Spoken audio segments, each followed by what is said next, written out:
यह कहानी रानी और एक जिन्न की है। रानी ने कैसे जिन्न में से अपनी प्यास बुझाती है और रानी का शरीर से आत्मा ही निकाल जाती है। कहानी को पूरा सोनिया का मजा आएगा, तो चलिए कहानी को शुरू करते हैं। बहुत समय पहले एक विशाल और शक्तिशाली राज्य था जिसके नाम काम राज्य था। यह राज्य अपनी समृद्धि और भव्यता के लिए प्रसिद्ध, सोने से जुड़े महल, हरियाली से भरे जंगल और सुख संपत्ति से भरा जीवन, यह सब इसे एक परी कथा जैसा बनाते थे। लेकिन इस राज्य की सबसे बड़ी शोभा थी उसकी रानी। रानी समृद्धि ऐसी सुंदर थी कि उसकी सुंदरता की तुलना स्वर्ग की अप्सराओं से की जाती है। उसकी चमकती आंखें, सुनहरे बाल और रेशमी त्वचा ने हर किसी का मन मोह लिया था। लेकिन रानी की असली ताकत उसकी बुद्धिमानी और राजनीति में गहरी समझ थी। वह सिर्फ सुंदर नहीं थी, वह अपने विचारों और योजनाओं से राज्य की शक्ति को बढ़ाने में राजा आदित्य की मदद करती थी। लेकिन रानी समृद्धि की जिंदगी उतनी खुशहाल नहीं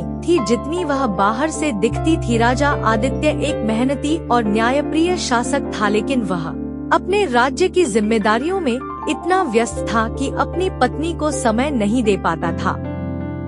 रानी के जीवन में एक अजीब सा खालीपन, महल के अंदर भले ही हर विलासिता मौजूद थे, लेकिन रानी को वह सच्चा सुख नहीं मिलता रहा है जिसकी उसे तलाश थी। उसकी रातें अकेली और ख्वाहिशों से भरी रहती थी। अपने मन में अनगिनत इच्छाएं पालती थी, लेकिन वे कभी पूरी नहीं हो पाती थी। महल की दीवारों के भीतर कुछ ऐसा था जो बाहर की दुनिया नहीं जानती थी। हर रानी अपनी खिड़की से बाहर अंधेरे आसमान को देखती और अपने जीवन की अधूरी ख्वाहिशों को सोचती।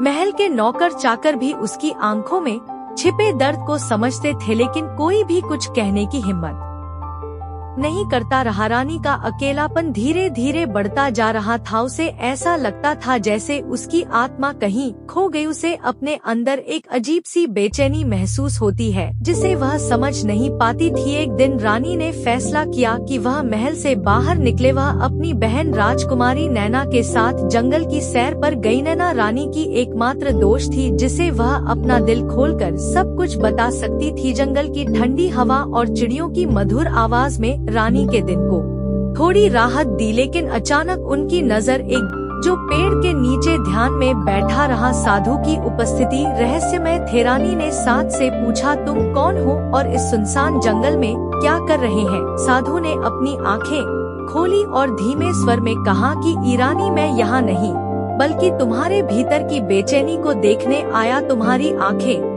जो कहती है वह तुम्हारा दिल नहीं समझता। रानी समृद्ध साधु के शब्दों से अचंभित थे। वह ठिठक कर खड़ी हो गई और उसकी बहन नैना भी घबराई हुई थी। तुम मेरे दिल के बारे में इतना सब कैसे जानते हो? रानी ने संदेह से पूछा। साधु ने धीरे से मुस्कुराते हुए कहा, तुम मेरे दिल के बारे में इतना सब कैसे जानते हो? रानी ने संदेह से पूछा। साधु ने धीरे से मुस्कुराते हुए कहा, मैं साधारण इंसान नहीं, मैं उन आत्माओं की आवाज सुन सकता हूँ जो अधूरी इच्छाओं में बनी रहती है।